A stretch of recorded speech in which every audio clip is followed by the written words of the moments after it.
And now, from beyond our dimension, this is the JeffMara podcast. Here's Jeff. My guest is John Rigby, who during his near-death experience talked to Jesus, and today we're going to learn about it. John, thank you for joining me and welcome. Thank you. All right, John, if you don't mind, can we start on the day it happened and go from there? Okay. It was, at that stage, I'd been meditating every day for 7 years and doing yoga. I started out in a yoga group because I had some back problems. And part of at the end of the all the yoga stretches and activities, we did a 10-minute meditation. And I was shocked at how busy and how unregulated or uncontrolled my mind was. So I tended to be a bit of an anxious, shy, scared person at the time. This was when I was 19. So I found that first meditation calmed me down so much. It was very pleasant. And so then I kept doing it, and I've been doing it for 42 years now, basically, almost every day since then. And so after 7 years of doing this yoga and meditation together, I was sitting on my bed meditating as I did. And I normally, when I meditate, I get a blue light sort of around me, inside my head.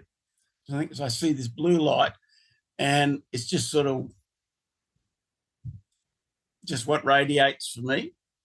And but this time, instead of the blue, after a bit of time in there, I'm not sure, I was out for about 2 hours all up with this experience. After a time of the normal blueness and calmness and feeling really good, the light changed and became this blinding white light.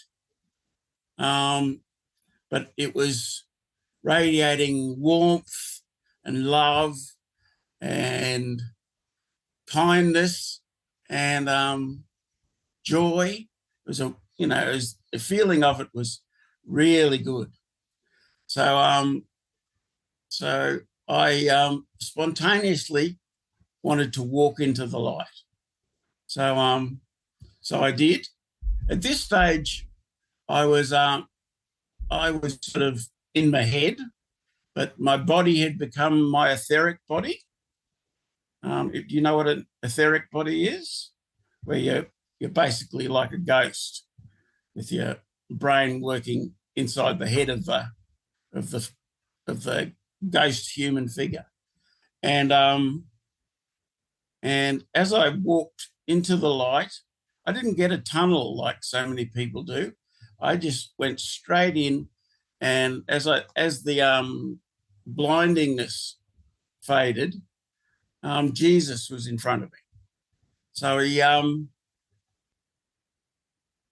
I think at that stage in my life, I believe in Jesus, but I'm a bit dodgy about whether the Bible's Jesus's work.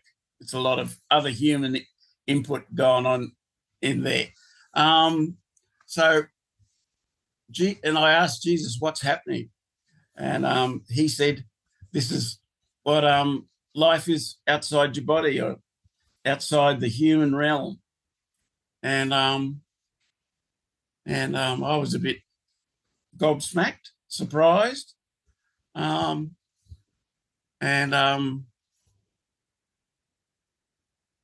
He basically said, can I take you for a tour of this reality?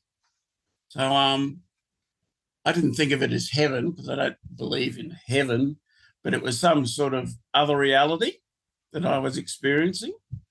And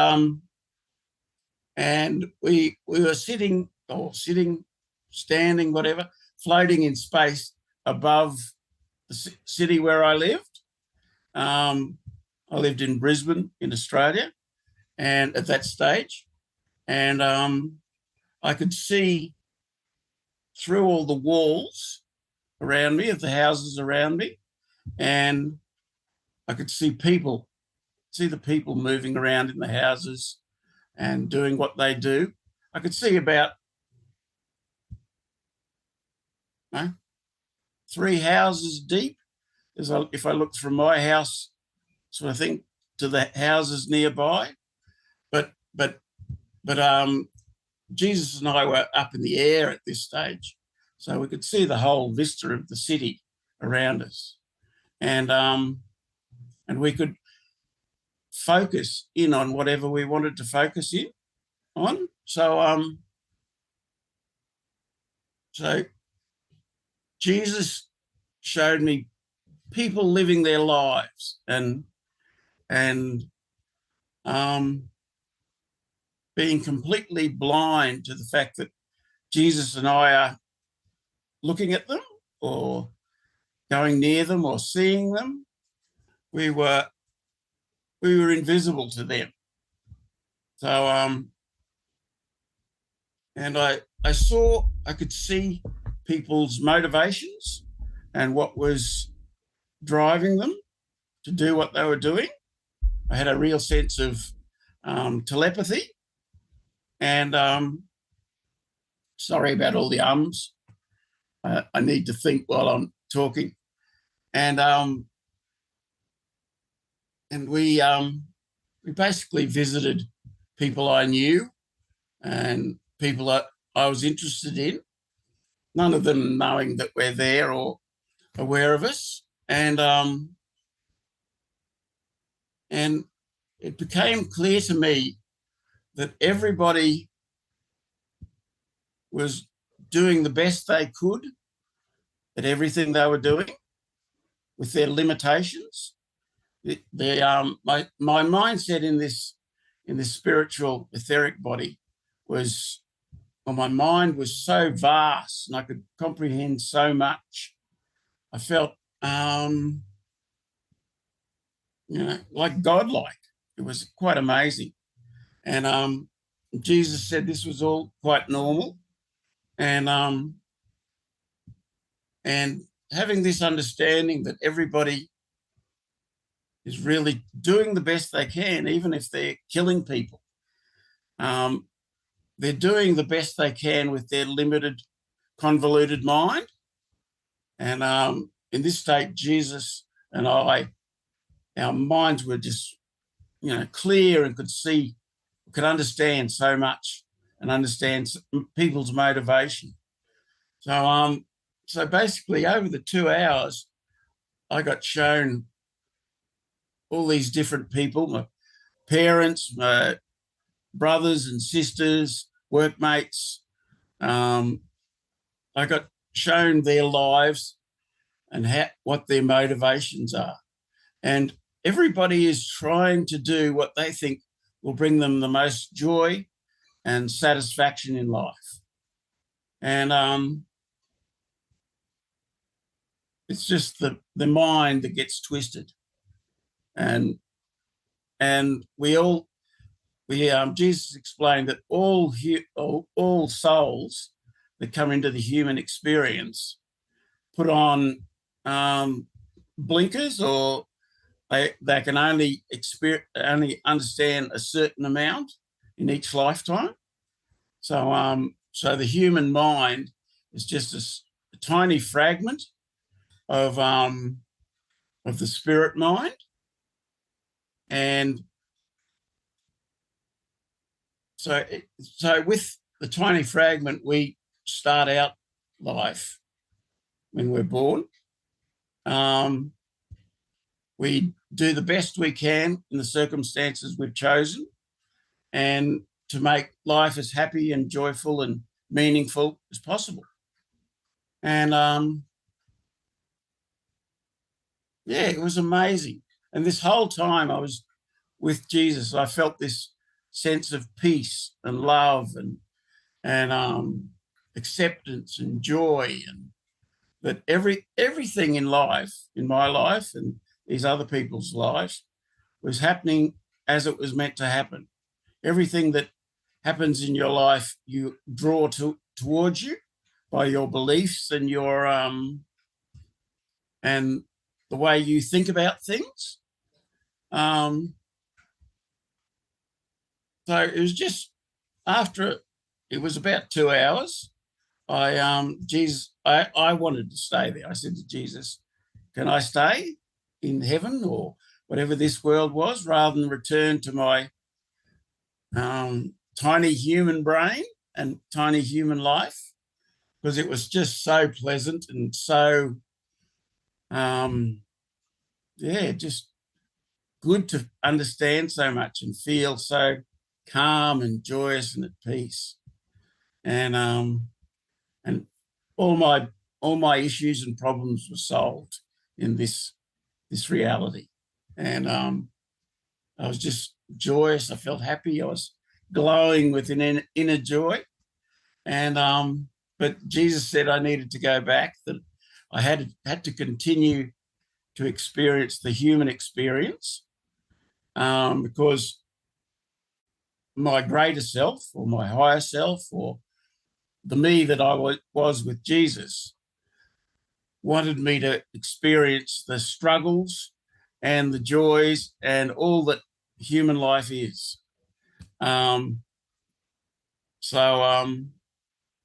Unwillingly, I went back to my body about 2 hours later.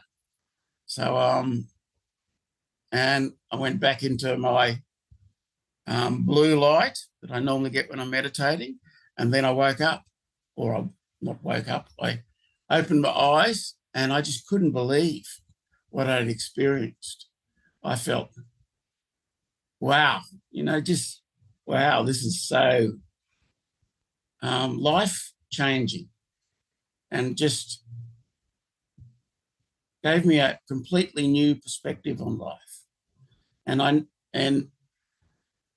knew there was nothing to fear, because at this stage of my life, I was studying science at university, environmental science, and I was very much skeptical about spirit and heaven and all the religious philosophies. I was very much a scientific modern human, and to have had this experience and had it all explained to me by Jesus was it was mind blowing. And but I part of what we saw when we were in this other reality was people dying and leaving their bodies, their etheric body lifting up out of their body after that, as they're passing, basically. And yes, you never die. There is no death. There is only changing forms, and that sense of relief from the fear of death was, it was overwhelming. It was joyous. It was, wow, I don't have to fear that anymore. But then my next fear was pain. And I thought, can I get rid of the pain in life? Can I understand that pain is an illusion or something that's only relevant to this human life? And that was a lot harder for me to accept, that I had to experience the pain in this human life. And Jesus had said to me, pain is part of this existence. It's part of this whole human experience. So as much as you want to avoid it, never be in pain again, it's not going to work that way. So that's part of this reality. So at that stage, I started doing yoga at 19 because I was having some back spasms, and I found out that I had 3 deformed vertebrae between my shoulder blades. Scoliosis is the medical term. and and that was setting off all the muscles in my back and giving me back spasms. Whenever I did too much of anything, like at that stage, I was playing cricket, a game a bit like baseball, and I was a mad keen bowler or a pitcher. They'd call me in the US, and every time, by this stage, every time I bowled, after I'd bowled, I don't know, 30 balls, my back would start really throbbing and the pain was quite bad. And I had to stop bowling. That was all I could do for that day. I could still stand and walk around and do everything else.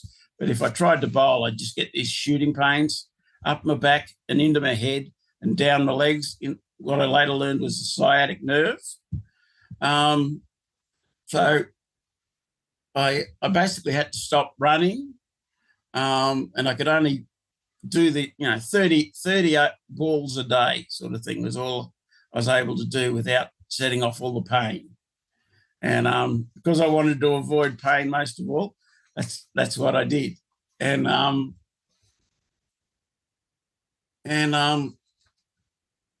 so pain by that stage had become a normal part of my daily experience because of my back pain, back spasms. I've as well as the 3 deformed vertebrae, I'd already had a bulging disc in the neck, and I had the bottom 3 vertebrae in my lumbar region were all the discs had either been smashed and disappeared, one of them, and the other 2 had no gel left in them. They were just husks. So I was getting bone-on-bone contact there, as well as up in the middle of my back at the scoliosis. So every time I ran and did anything jarring, I'd get the nerves that get trapped and send pain shooting around my body. So referred pain, basically. It was I later discovered it was called, and it was very disappointing to me at age, was it 27, 26, 27, that even though I had all this spiritual understanding all of a sudden and knew this body was only temporary, that I couldn't get rid of the pain. That was that was a really tough lesson for me, and very hard to accept. So, and I'm still struggling with accepting it because it's over the 42 years since I started yoga and meditation. It's gradually got worse and worse and worse throughout my life. So the pain that Jesus said you've got to experience as part of this life has certainly been very evident. So that's my first near-death experience. Let me take you back to the beginning. Do you feel that you left your body during meditation, or did you actually have something happen to you, like you stopped breathing or something that caused you to leave your body? No, nothing seemed to happen. I didn't. When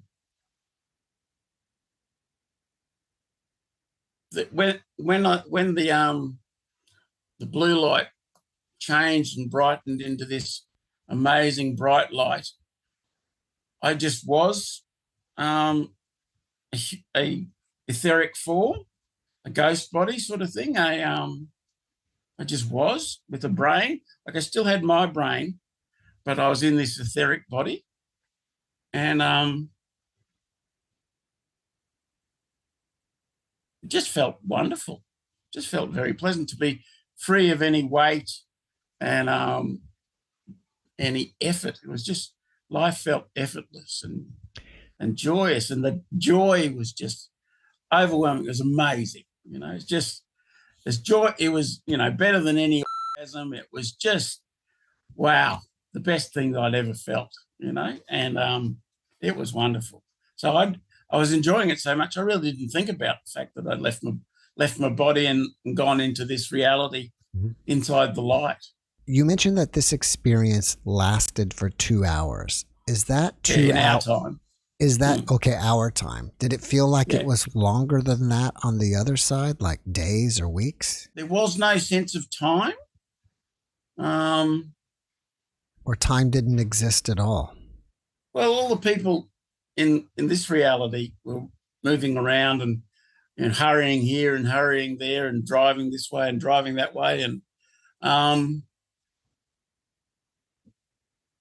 it did exist for them, but for us it didn't. Like, we could just go from one side of Australia to the other side of Australia, or to somebody else in Melbourne, and visit them just like that. It was just, it was like light. We moved at the speed of light, and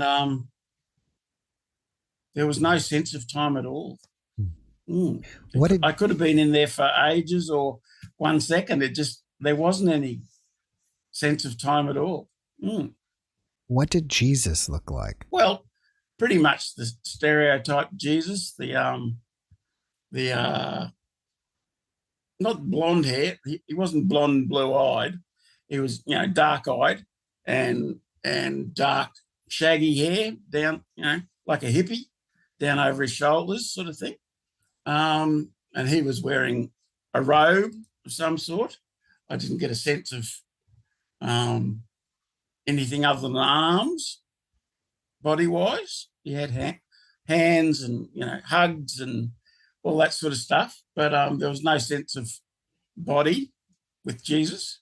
So it was just the head, hair and shoulders sort of thing that Jesus manifested, or I manifested for Jesus in this vision. Yeah, this reality. Do you recall if Jesus taught you anything? And if so, do you remember any of the teachings? Well, that teaching about human life having pain and as an essential part of human life was definitely the biggest teaching I got, as well as realizing that I'm a soul and that I don't die and that I'm timeless and I'm endless. And because I feared death prior to this experience, but Jesus taught me that death was an illusion, just something of this plane. It wasn't something of the greater reality we all live in spiritually. I assume that your communication with Jesus was telepathic. But no, he was talking to me. In this one. You recall like what his voice was like? Was it like a deep voice or a high-pitched voice, or how would you describe it? It was a deeper voice than mine. I'm a bit squeaky by nature. It was I don't know, the radio announcer's sort of voice. That smooth, deep, husky voice that all the newsreaders have and all that sort of stuff, that it was very much that delivery style of thing. Did you happen to speak with him about reincarnation? Well, reincarnation is really our spirit deciding to have another human experience. Was what I got shown, that, you leave the body and spirit goes out of the body up to the next reality, this reality that I was in. And when it's your turn, you return to another body to have another human experience. So did that answer the question? Yeah, basically. Lost track of the question there. That's right. Yeah, basically, you reincarnate as your spirit chooses for you. After you came back, did you become more or less religious? Oh, less religious, probably. I realized that all the religions of the world are human creations. They're not spiritual creations. They're human beings doing the best to understand life as they know it, and the spiritual experiences that some people have had, trying to connect the two. And religions are a human attempt at that. And at that stage, I hadn't studied any religion other than Christianity. I was raised as a Protestant Christian, an Anglican, we call it here in Australia. And so I really hadn't explored any other religions, but I could tell straight away that the Bible was a human creation with human minds, and it might be inspired by Jesus, but it went completely in a different direction to what Jesus was, the love and acceptance and kindness that Jesus portrayed and believed in. After you were back and you had processed this experience, it took me a long time to process this experience, let me tell you. It took me a couple of years to process this experience. Yeah. Well, during that time, did you ever have any doubt that this experience was real, or did you always know it was real and Jesus is real? Well, I wondered if I had gone off into some delusional fantasy. I'd studied a little bit of psychology at university, and I wonder whether I was having a delusion of some sort. But it was so real, and it was so open and honest, and there was no hiding of anything, that it didn't feel like it was something to trick me. It didn't feel like there was any deception or Jesus had nothing to gain from showing me the spirit world. So yes, I believed it. It just felt so authentic. And I tried to entertain these thoughts that it was an illusion or a delusion. But yeah, I couldn't. After I'd seen all the motivations people have and how people work with, when I was in the spirit form, it just it made too much sense for it not to be real. Is it possible that it was more real on the other side than here? No, I think this reality is real too. They're both real, just they're different levels of experience, different purposes, I would say. So you're not trying, when you're back in your spirit form, you're not trying to understand the world or make money or find happiness. You've got everything you need when you're in spirit. So it's a different reality, but it's just as real. Is the sense of it? Yeah. It's different rather than better or worse, just different. When you were on the other side, I believe you saw into people's houses and perhaps you saw friends. Did you ever try to go back later and verify if any of that, what you saw, was real? I asked a few people questions about what they were doing that day and why they were doing what they were doing. And they verified what I was seeing. Yes. without me telling them at all that I was a spirit watching them. They verified that, you know, they were sleeping at that time, or they were at work at that time, and they were driving at that time, or all those sort of things. I just subtly asked little questions about people. What were you doing yesterday, or what were you doing the other day? You know, how did that make you feel? And then, you know, and all the, you know, I asked sneaky questions to try and draw out people what they'd been doing at the time, to see whether it was justified. And it was, yeah. It was every time that somebody confirmed what I saw, it was just, whew, this is getting more and more real and more, wow, yeah, unbelievable and just amazing. And yeah, it gave me more and more confidence that what I'd experienced was real and, you know, justified. And yeah, it was happening. I could, or I will, return to spirit and have that understanding and be free of all the pain and suffering that comes with human life. And I'm getting emotional just thinking about it. It was more and more, wow.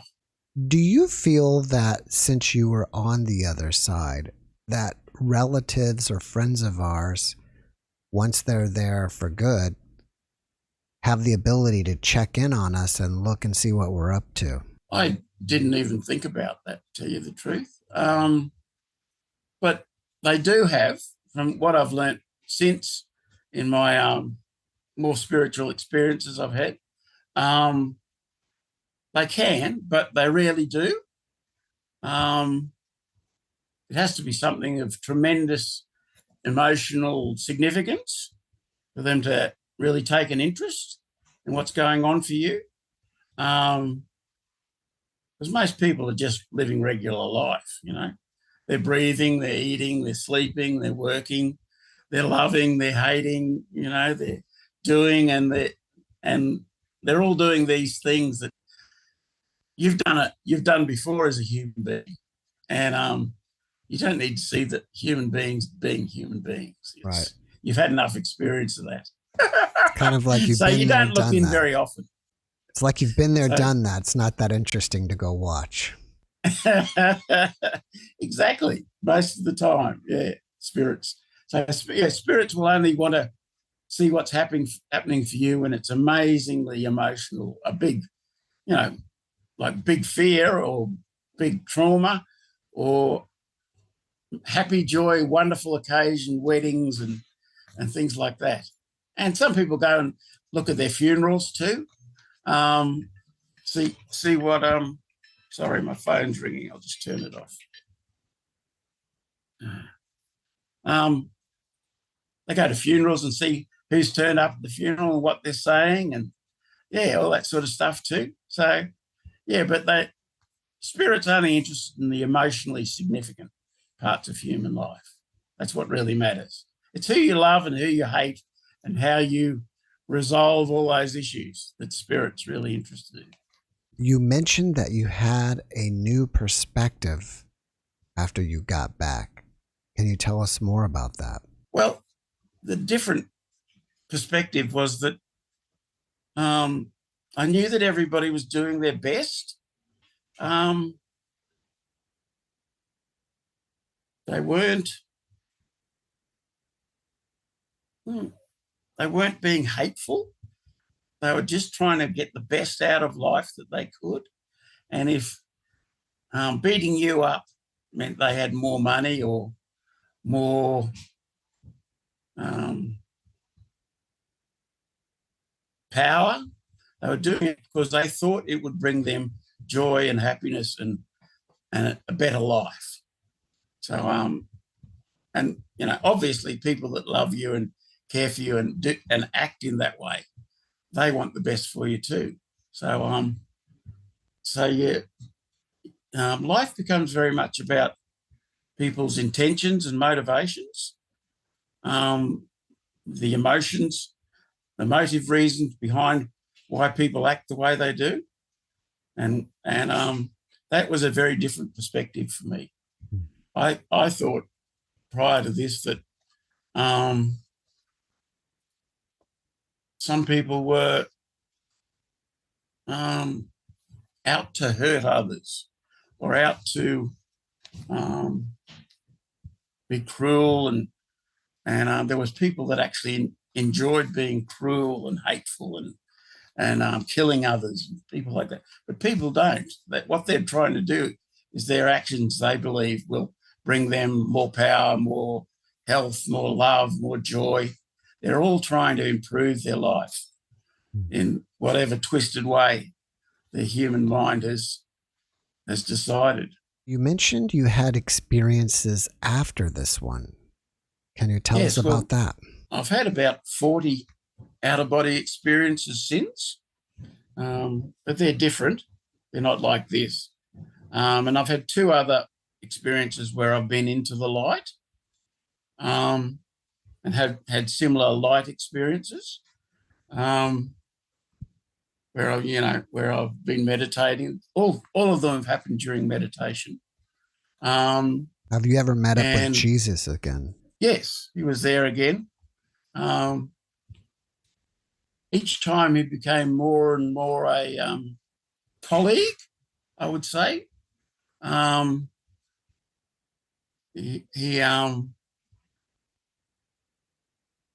felt more and more we were co-spirits, both spirits that were living creative lives in different ways. That we were equally a part of God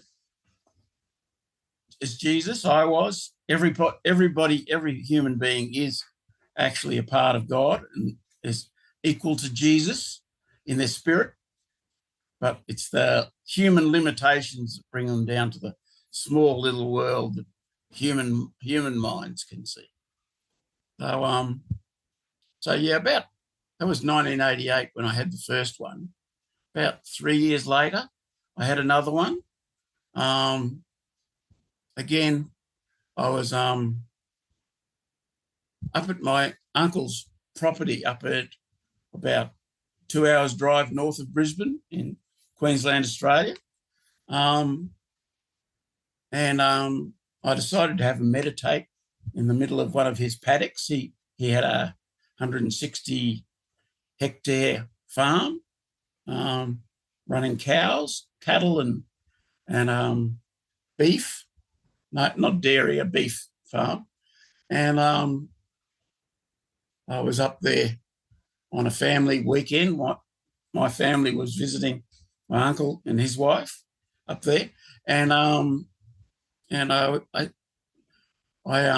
after lunch again, it was sort of 2 o'clock in the afternoon, something like that, 2 or 3 in the afternoon. I sat down in one of the paddocks. There was nobody around or nothing around at the time, just lots of grass, cow pats and things like that. And I had to meditate.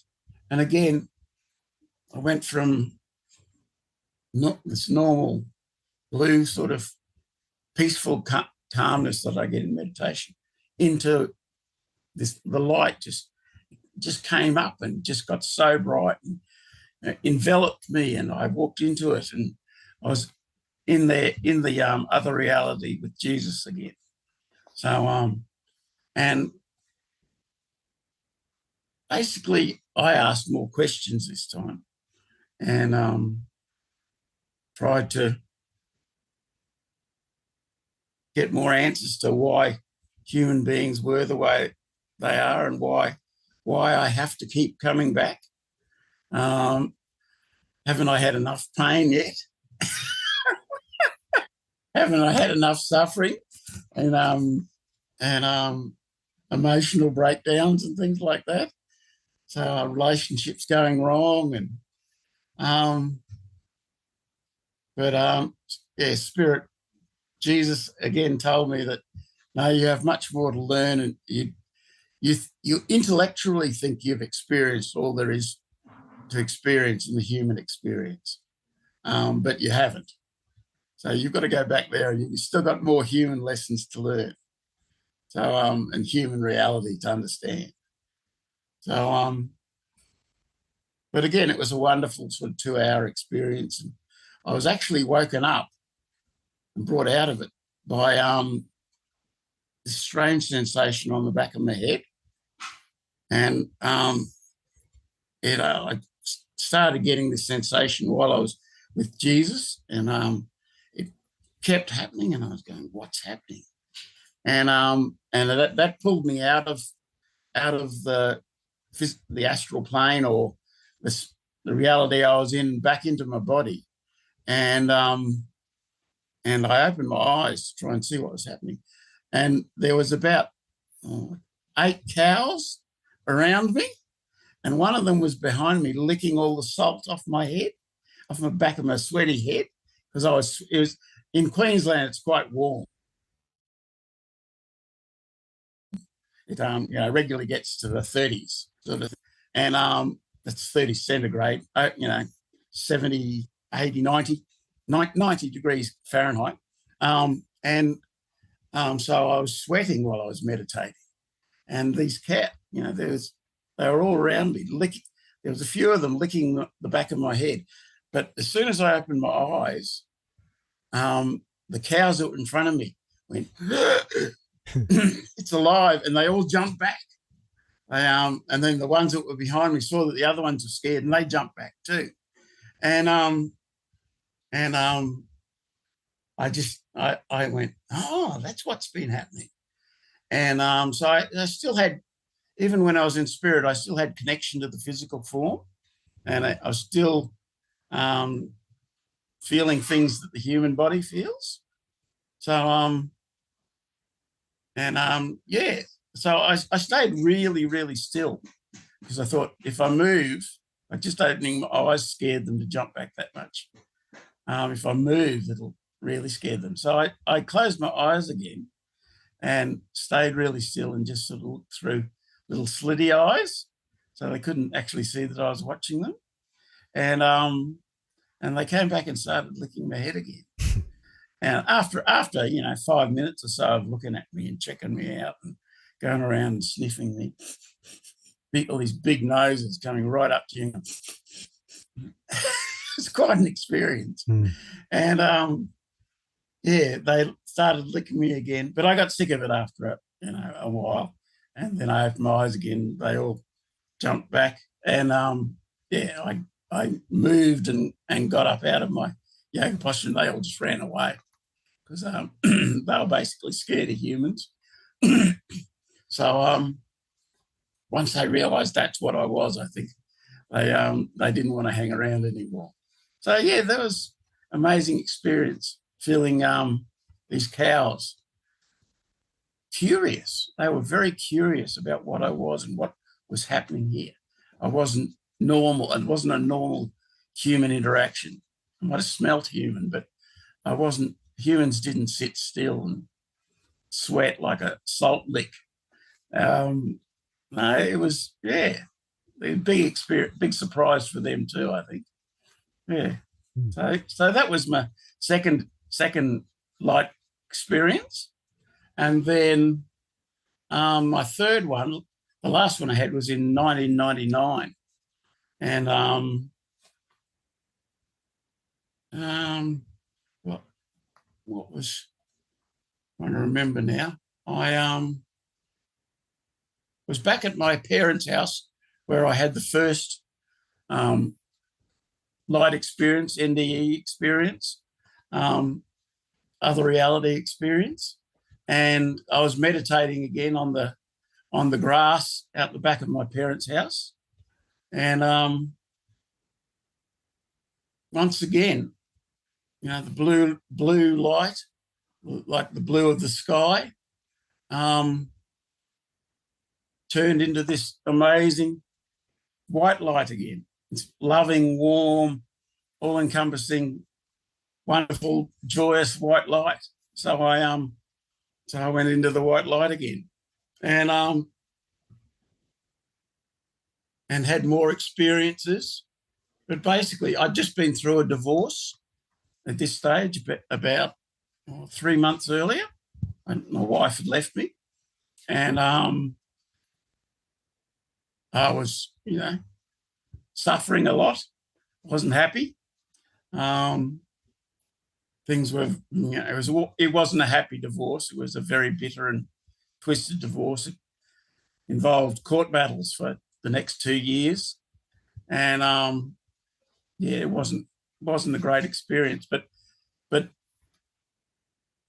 going into the light again, and being reminded by Jesus that this is human beings trying to do the best for themselves. Even though my wife was being hateful and mean and trying to steal money from me and trying to get me sent to jail and trying to do all these nasty things to me, she was doing it all because she felt the need to get me out of her life. She saw me as the reason for all the troubles in her life, and she wanted to get rid of me. And so she was just doing what was best in her limited human mind. But at the time, it was very hard to accept that. I'd had 3 months of just nasty, bitter treatment, and at that stage, she hadn't stopped me seeing my daughter. But within, I don't know, a couple of weeks, 10 days of that experience, she took my daughter and wouldn't let me see her.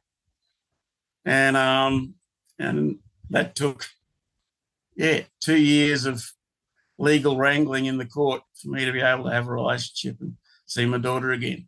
Do you think that any of these prior to experience changed you in a way that affected your relationship enough to make this part of the reason why you got divorced? Yes. Yeah. I became, each time I had these experiences, I then changed as a human being. I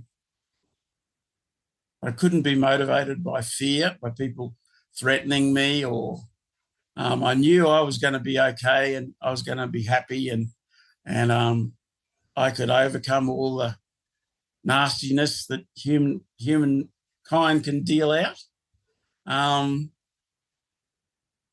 So even though she was being mean, nasty, and quite cruel to me, I never lost my faith in my own ability to find quality of life again and be free of this situation. It just required an effort on my part. So, I had this different perspective on life that she didn't like. And the more I've meditated over the years, the more I've become like Jesus, like I am in spirit. And she was a manipulative woman. She's got obsessive compulsive disorder. And she kept trying to get me to be what she wanted me to be. She'd gone into a marriage thinking I was an easygoing, because I'm an easygoing, happy, confident, successful person after these near-death experiences. I changed in 88 when I had the first one. I changed more in 91 when I had the next one. And we were together for 7 and a bit years, my wife and I. And first wife, since found a lovely second wife. So, she was frustrated that she could no longer manipulate me. As the 7 years progressed, I became more and more self-confident and more self-loving. And she couldn't control me and manipulate me or change me as she wanted to change me. She thought she had earlier in the relationship, because I was so easygoing.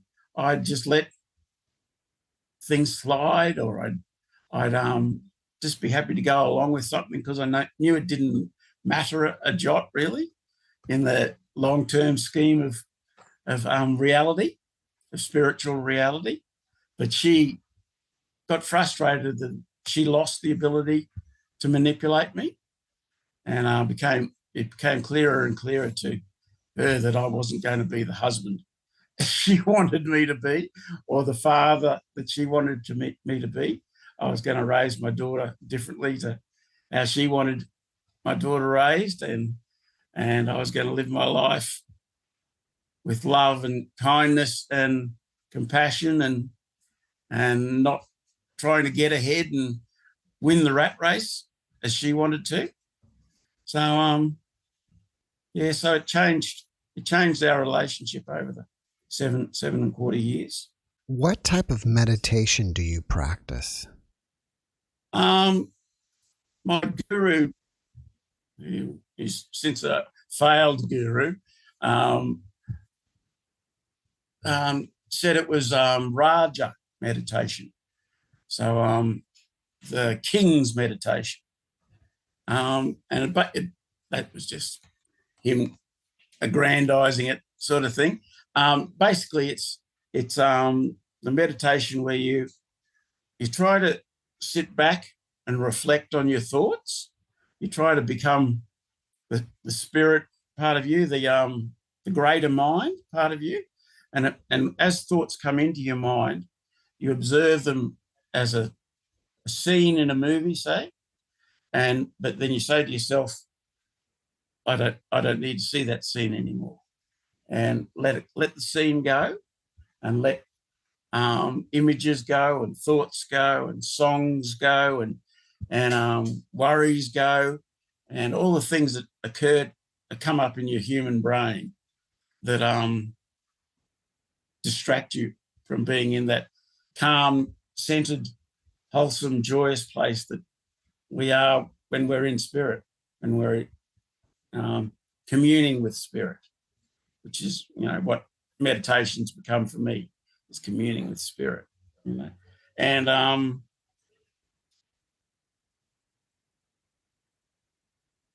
lost my train of thought again. That's all right.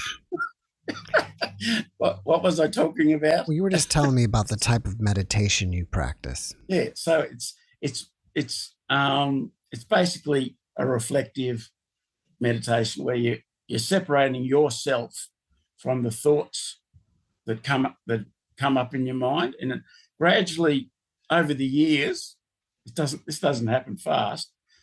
You become better and better at being in the calm, restful, joyous, compassionate, wonderful state, and letting all these worries and habitual thoughts and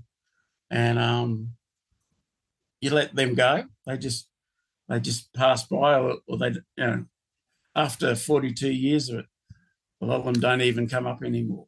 Your mind gets quieter and quieter and quieter.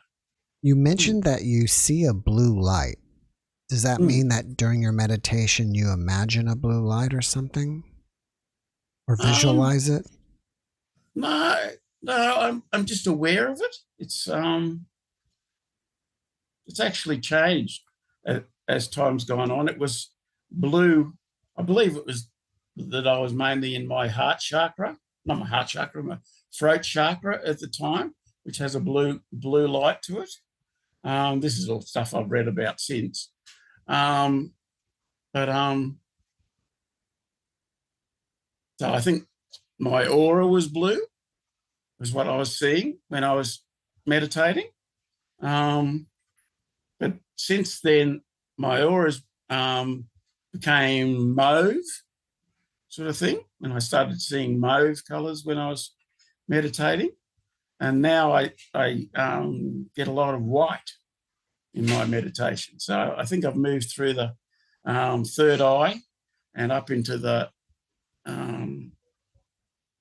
top chakra as well. So I tend to get purples and whites swirling colours around me when I'm meditating these days.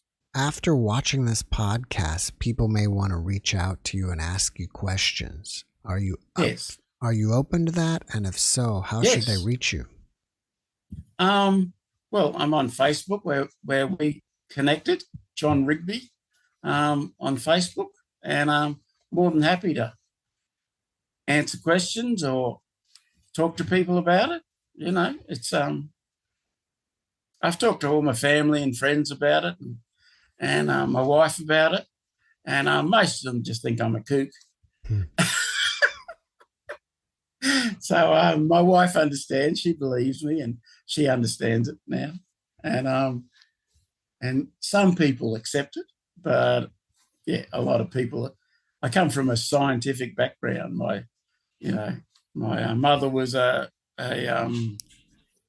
pathologist, and my father was, a stock and station agent, very much a man of practical principles and things like that. They didn't have any spiritual understandings at all. They went to church because their mother told them to, So I'm happy to share what's happened to me and what my understandings are. So, yes. Well, before we finish up, can you leave us with one last positive message? Well, that's been the big thing for me. Understanding that every human being is doing their very best every single moment of every single day. They really are. They're doing their level best. They can't do any better. They're not out to hurt you.